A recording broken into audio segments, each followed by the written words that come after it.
You know? Like, do you read books every day? Do you listen to audios? Are you trying to get better? Are you trying to become a salesperson? Are you getting licenses? Are you willing to work weekends? You're not willing to do anything. You're criticizing me for trying something new because you have semi-tried something and failed? Or because you read something on the internet, or you were too scared to approach your friends and family? Now you want to tell me to run, and you have nowhere to even tell me where to run.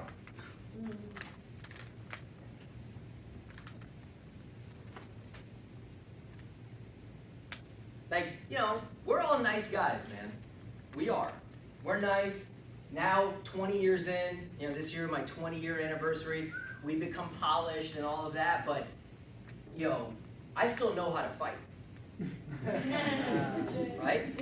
And physically, I don't know. Mentally, you will crumble. I don't care how big you are. That's how we are. Because our belief is so strong. And I promise you, I was worse when I made less in terms of that ability. I will bring you. That's why Shaq had so much respect, right? Because he was so small, but he could just bring anyone to their knees mentally. Everyone was scared. If you just saw a picture and you would be like, this guy? But then when you talk to him, you say the wrong thing, you're going to hear it.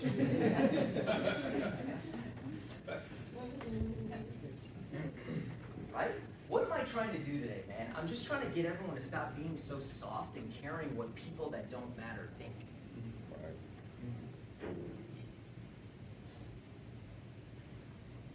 You know, just like that people, it's kind of like it became kind of like a ghetto thing, but like really, like, you ain't paying my bills? That's true. But that's true. Like, you are not paying my freaking bills, dude. Like, why do I care what you think?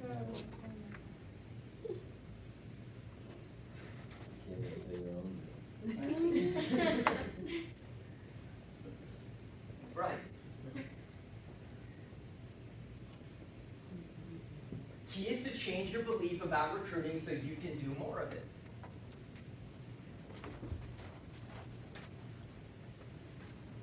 We have to, you know, think about this. Why? Why are we so scared to talk to people? Why are we so scared to invite people? And I'm not talking to everyone, but I'm saying, like, even the people that are productive, we can do more. Sometimes we're doing a lot of recruiting, but it's only a certain type of person. We're doing a lot of appointment setting, but it's only with a type of person. We still have this belief that, well, it's for some people, but not for other people. Another reason why our belief is so high is because we go to these big meetings, we go to these trips, we hear these stories. Wow, you had 3 franchises and now you're in Primerica. You own 3 gyms, now you're here. And you start to figure out, like, man, anyone could want to do this. You just never know.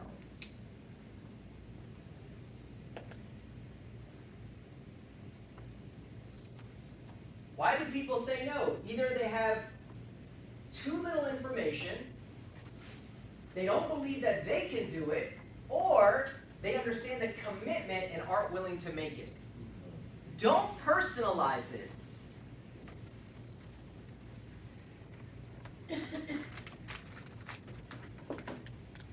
Right?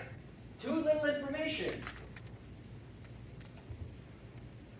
Because you said, I just got my insurance license and I'm trying to come over and talk to you, they think what? They're going to come over and hard close me to buy something I don't want. It's going to cost $500 a month. This is what happened last time, right? So that's why people won't get on an appointment with you. Or they've been invited to a meeting before, given very little information, and the last time they did this, someone recruited them into something that cost a bunch of money, and now their garage is full of stuff that they don't want.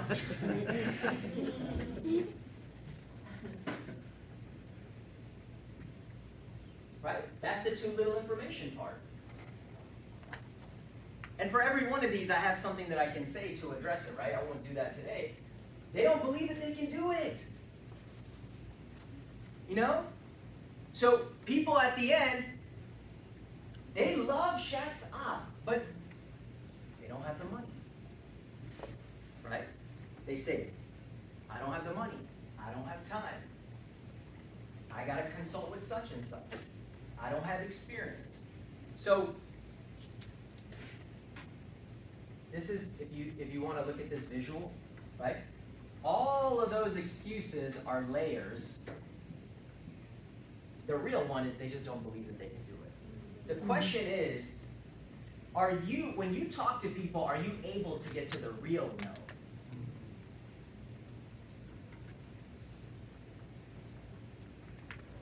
What's the real no?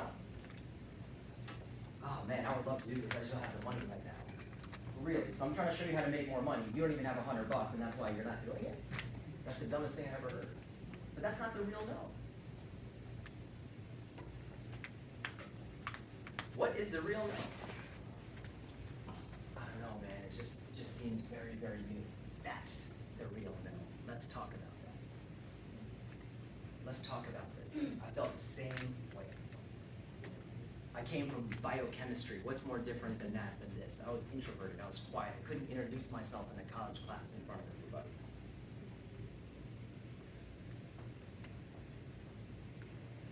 This is the one that I rarely try to overcome. It's the most honest objection that you can get because they're giving you the real no up front. Right? Like, man, I love playing video games, hanging out with my friends. You know, I like the 9 to 5 because I can just shut everything down and just do whatever I want. You guys are awesome, man. You're working hard, you're doing things. I just don't see myself doing all this stuff. Hey, man, appreciate you, man. Very nice meeting you. I appreciate your honesty. Where I get mad is they don't believe in themselves and they aren't willing to make the commitment, but instead of saying those things, they want to shit on our company and act like, oh, look at all the stuff I read, look at all the stuff I found, and this is going to happen to you, and this and that, and all these dumb stories and all that. It's like, dude, just say you are too scared.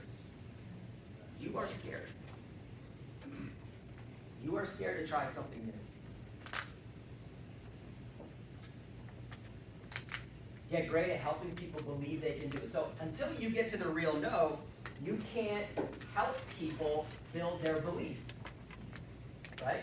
When you prospect someone, you're offering a solution to their financial challenges. When they say no, it's not you, it's to themselves, right? Always remember that.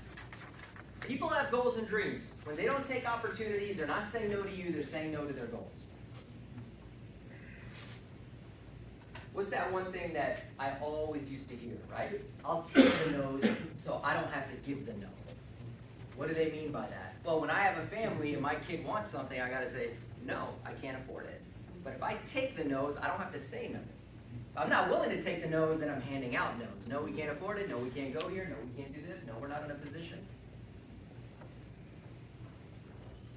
You take no's, right, Sheila? That's why your freaking kids have so much. Do they have a different platform and opportunity than you have? Their college is paid for. They have all these different things. They've been to all these places. You guys go to beautiful vacations because, you know, how much that immigrant mindset of just how much you and your husband did, and then you're doing it again in this business. Yeah, the problem is half the time the kids that grow up like this, they're not willing to go through the adversity. Not your kids, just people in general. We need people.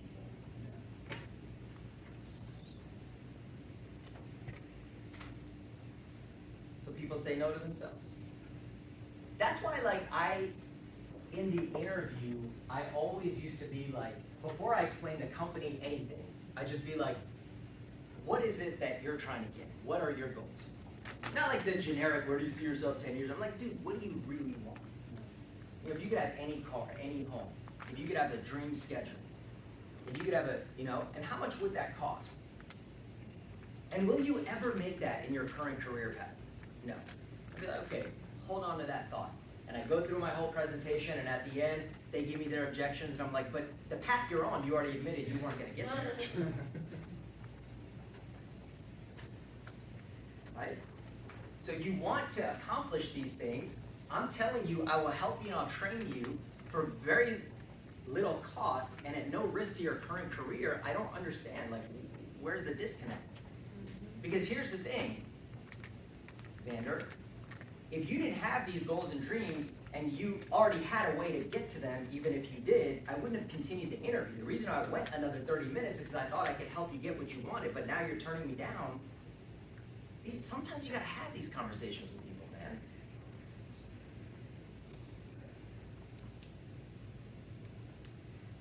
Or you just let people say, oh, they didn't want to do it. What didn't they want to do? Reach their goals, make more money, learn something new. You know, and then people say, oh, they don't want to do sales. And then we feel bad. Like, oh man, I'm trying to get people to do sales. I've been over this a million times. You're brand new. What's your name, bud? Me? Yeah. Oh, Jordan. Jordan. Okay, sorry, Jordan. What kind of qualities does someone have to have in order to be good at sales? Well, I think the second point you have right there, getting people to believe in the product that you're selling, because if people don't believe, then it's like, why would I buy it? Yeah, but what other personality traits? So, I would call that persuasiveness, what Okay. you just said. What else? When you meet a good salesperson and it's a good experience, what qualities do you see in this person? Simply put, I like being around them. Mm-hmm. Yeah. Yeah, they have good personalities, right? They're persuasive, maybe they're descriptive. What other things, you know? They have good people skills, they're good negotiators, they're determined. Hard workers. They speak well. People are eloquent. Like they speak well. But people want that, right? You said They speak well. They're eloquent. that your communication skills. So it's like people can say, I don't want to do sales, or I'm not good at sales, and then we feel bad, but at the end of the day, I feel bad for them because you're missing out on all these amazing personality traits that you could have acquired. Always remember this, that a growth mindset, these are people who feel that whatever it is that needs to be attained, right? They can get to that point. That's a growth mindset. Like, man, you learn how to do that? You learn how to, talk like that? You learn how to present like that? You learned all that stuff about money? Like, okay, like how long is it gonna take me? Like I wanna learn too. That's a growth mindset. The fixed mindset or the loser mindset is, oh, I'm just not that way. Oh, you guys sell here? I'm not a good salesperson. You can guess, they write books about this. It's actually called Mindset. One of the best books ever. And you can guess who's going to be more successful in life.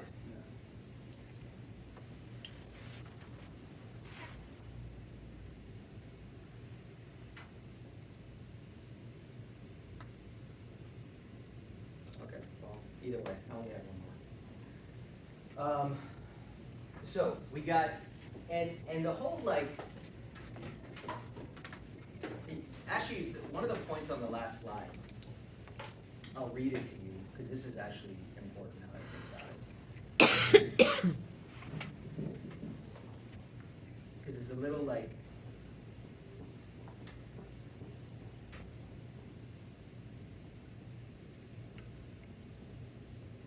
counterintuitive to the way that we think when we're communicating with people. Now it's loading, but it says there that people want to work with highly skilled individuals, right? And when you can overcome objections, they start to see, this is a skilled individual, maybe I do want to meet with this person. Whereas when you can't overcome the objections, they think you're weak and slow and it's not worth their time. And that's another thing, okay? Is that if you don't learn how to overcome objections, then you're never going to get the results that you want. And a lot of times people don't want to overcome objections because, again, this is a belief and it's wrong, is they think they're being pushy. An objection is what? A request for more information.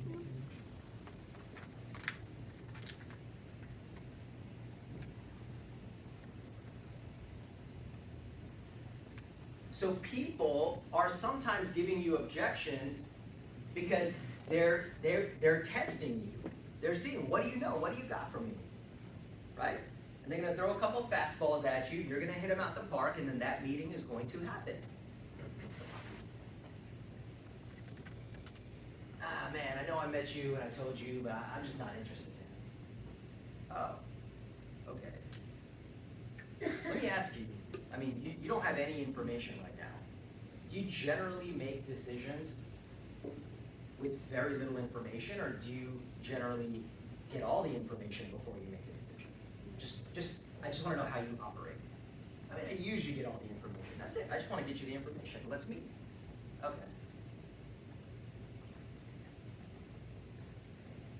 This is how professionals are, okay? Now, can these things go too far? Yeah, they can. And some people do, and there is a line. But you gotta stop being that person where it's like, run back to Shaq. Hey, he asked how the meeting was. Yeah, they said they didn't have time. It's like, you only let them swing at you one time. Like, come on, we gotta like bob and weave a little bit, right? You give me one, I give you one, and then we dodge and this and that, and at the end, then someone's on the mat.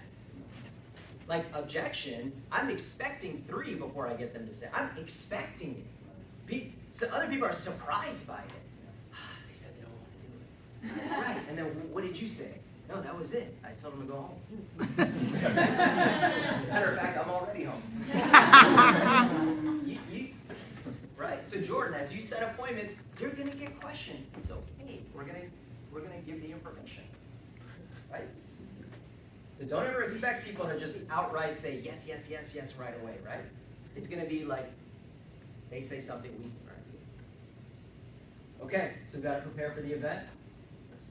And Gary Cornegay and Gary Cornegay Jr. lunch, 2,500, starting on Saturday. Who already closed something? What'd you get up? I think Sheila already got it. I got it. I'm in, Jack. Yeah. You gotta get your people in, right? Good. Okay, so that's the thing we're gonna focus on from now on. Team on 3. 1, 2, 3.